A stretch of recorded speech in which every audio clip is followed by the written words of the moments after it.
All right, back with the WMAY morning news feed. Yesterday was a pretty busy day, of course, with the snow and all of the impacts on the driving conditions and the state legislature canceling because of the weather.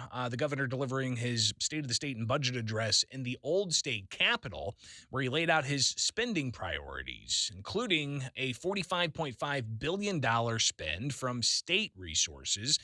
And when you combine federal resources, a proposal of $112+ billion budget for the coming fiscal year. A whole bunch of things in that proposal that we want to talk now with the Illinois Manufacturers Association President and CEO Mark Denzler.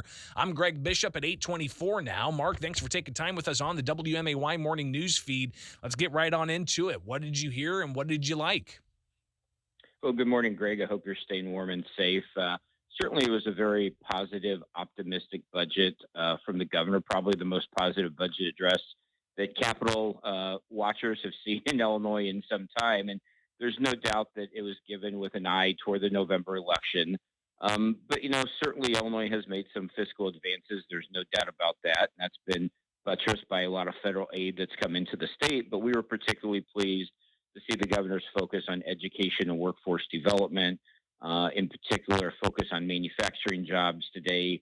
Nationally, there are more than 800,000 open manufacturing jobs. And then, again, we were very happy. One of our priorities is extending the state's EDGE tax credit, which is probably the biggest weapon we have in our tool belt or in our holster to attract jobs here. And so we're happy to see the governor call for that extension. And then finally, we've talked for a long time about the massive pension debt in Illinois. And, typically we've seen governors and general assemblies just do the minimum necessary. And it was somewhat refreshing to see the governor propose putting an additional $500 million into pensions that over the long term will save $1.8 billion.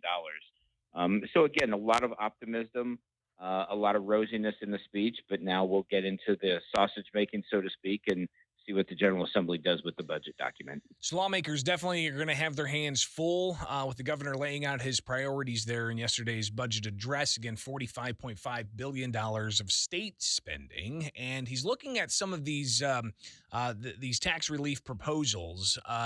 Is this going to impact employers and manufacturers at all? No, there's no tax relief for businesses in here. Probably the most positive, as people look at it, is a small increase in the property tax credit, but that's for individuals. That's not for businesses.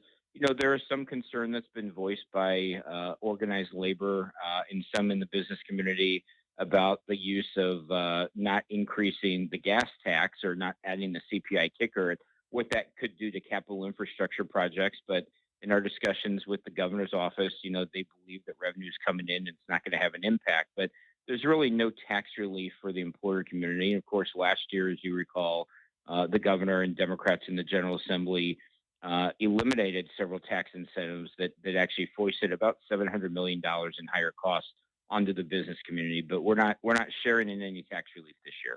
But the EDGE tax credit will help.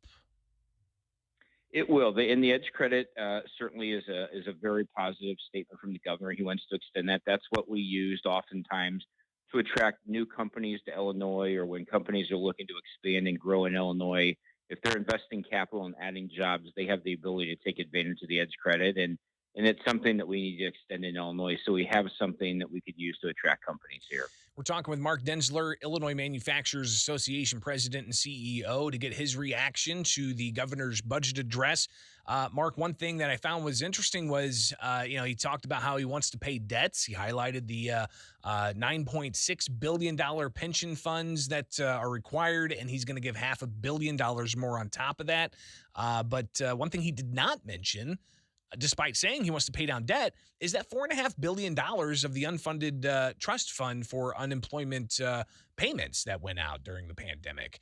Where are we at on this, and what's the impact if it's not addressed?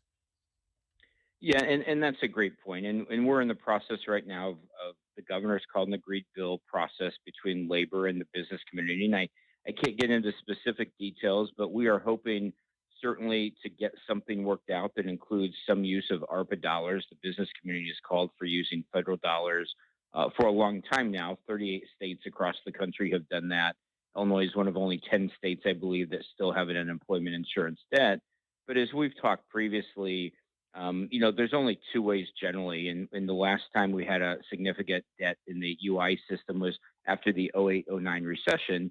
And generally there's two ways out of it. And you can either increase taxes on employers, you can reduce benefits for workers, or a combination of both. This year, obviously, we have the ability potentially to use some ARPA dollars, but we've had several productive meetings between business and labor. The governor's office and all four legislative caucuses are in those meetings. And so, while I can't talk about details, that's something that certainly we're working on and hope to have resolution before the General Assembly concludes in April. Well, I was going to ask, yeah, when do you think? What's the timeline of actually getting this done? April 8th is the final day of the state legislature, but how much in interest is that going to tack on to what taxpayers owe? Well, so when the state of Illinois has to borrow money from the federal government to make the unemployment insurance payments, we have to start paying interest on that. That comes from the General Revenue Fund.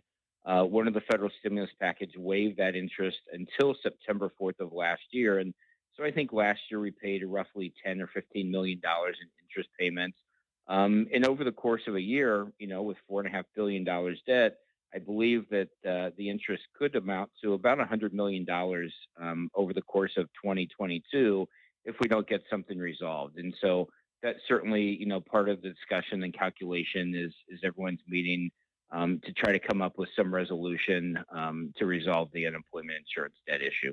We'll watch and see how this plays out. And we'll definitely be connecting again in the near future, I'd imagine, on these and other issues. Mark Denzler, Illinois Manufacturers Association, greatly appreciate you taking the time with us on the WMAY morning news feed. Thanks, Greg. Stay safe out there. You too. All right. It's now 8:30, and coming up,